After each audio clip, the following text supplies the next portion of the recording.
അപ്പോൾ നമ്മൾ കരിമീൻ വിഷയങ്ങൾ വന്നാണ്. നമുക്ക് കെടുക്കൾ കരിമീൻ നടിക്കുന്നുണ്ട്. നല്ല കുഴപ്പമില്ലാത്ത നല്ല ഫൈറ്റൊക്കെ കിട്ടി, നല്ല കുഴപ്പമില്ലാത്ത നല്ല സാധനമാണ്. അത്യാവശ്യം നല്ല ഫൈറ്റൊക്കെ ഉണ്ടായിരുന്നു. അപ്പോൾ അത്യാവശ്യം കുഴപ്പമില്ലാത്ത ഒരു കരിമീനാണ് നമുക്കത് അടിച്ചു കയറിയിട്ടുള്ളത്. അത്യാവശ്യം വലുപ്പമുണ്ട്. ഫൗളൊക്കെ ആയിട്ടാണ് മീൻ കുളത്തിയിട്ടുള്ളത്. മറ്റേ അടിയിലായിട്ട് അങ്ങനെ ഫൗളൊക്കെ ആയിട്ട് കയറി വന്നതാണ്. അപ്പോൾ ഇതിന് മുമ്പ് നമുക്ക് അത്യാവശ്യം കുറച്ച് കരിമീൻ തന്നെ നല്ല സാധനങ്ങൾ അടിച്ചിട്ടുണ്ട്. അപ്പോൾ അതൊക്കെ നമ്മളെ വലയിലിട്ടിട്ടുണ്ട്. നമുക്കത് നോക്കി നോക്കാം. പിന്നെ നമുക്ക് വലയിലിട്ടേക്കാം.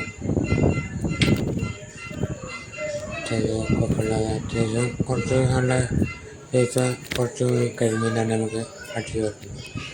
അപ്പോൾ ഓക്കെ ഗൈസ്, വേറെ